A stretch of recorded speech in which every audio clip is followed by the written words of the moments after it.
Joining me now to discuss is former acting U.S. Secretary of Homeland Security and visiting fellow of the Heritage Foundation, Chad Wolf. Mr. Secretary, welcome. Joe Biden nor his border czar, Kamala Harris, have visited that border. Jen Psaki discussed her main focus earlier today. Listen. Well, the vice president is overseeing exactly the same portfolio that the president did when he was vice president, which is the Northern Triangle and engagement with countries in the region about how we can work together to reduce the rate of migration and work together to address corruption, address the root causes of why so many people are traveling to our border. I expect she will make a trip to the Northern Triangle at some point soon, so that would be where she would travel, given her purview. Wow, that's really stupid. You know, it seems to me that Team Biden is hell-bent on just wasting more U.S. tax dollars. President Trump already went down this road. Let me ask you, Mr. Secretary, will paying off corrupt left-wing governments stop waves of illegal immigration into the United States?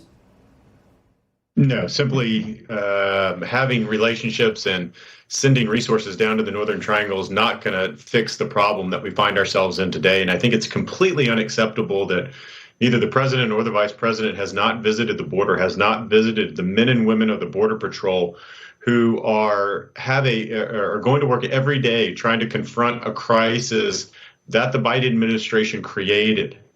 If they only went down there to say thank you, they actually need to go down there and do a lot more than that and listen to their concerns, listen to the challenges so that they can then start talking to the Northern Triangle and others. But to say you're simply going to look at the root causes of migration without visiting the border, you can't do those two different things. They're linked together, and you've got to understand the border to understand that migration piece. And just because President Biden didn't do that when he was vice president doesn't mean that Vice President Harris can't do that. You've got to be in tune with what's going on at the time and adjust. And you've got a historic crisis going on at the border that is crying out for leadership, and we're not seeing it from this administration.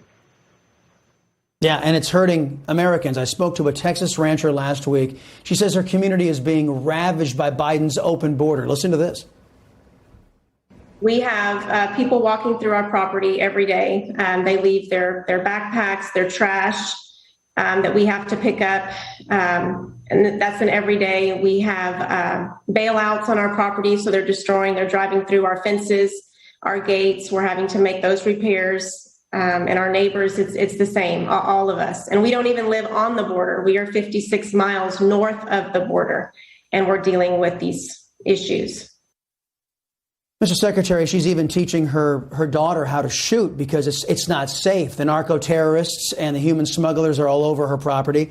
Now, there are many people like her down there in the southern border who feel their government has abandoned them. They have a point, don't they? I think they do. And unfortunately, this is entirely preventable. Obviously, we provided the Biden administration with a very secure border going back to 2019 and 2020. And for a variety of different reasons, they unwound and destroyed a lot of the policies that we had in place. And unfortunately, the result that the policies or the taking down of those policies is going to be on those border states and these border communities like you just showed, folks in Texas and Arizona and California and New Mexico.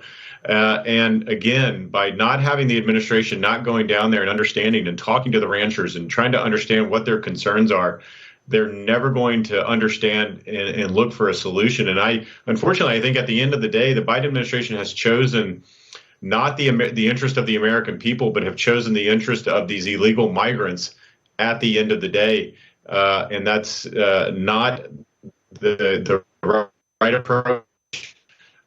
You need to put America first. You need to understand what's going on in those border communities and adjust your policies accordingly. Yeah, it's the foreigners first policy. Last thing, from attacks on our cops to attacks on whites and attacks on Jews, the party in power, the Socialist Democrats, they're inspiring this environment of hate in the United States. You can almost feel it's reaching a boiling point. I think this is dangerous. Do you sense and see that as well? Well, absolutely. And I'll just focus a little bit on the law enforcement and the attacks that we saw in law enforcement going back into the summer of last year into 2020.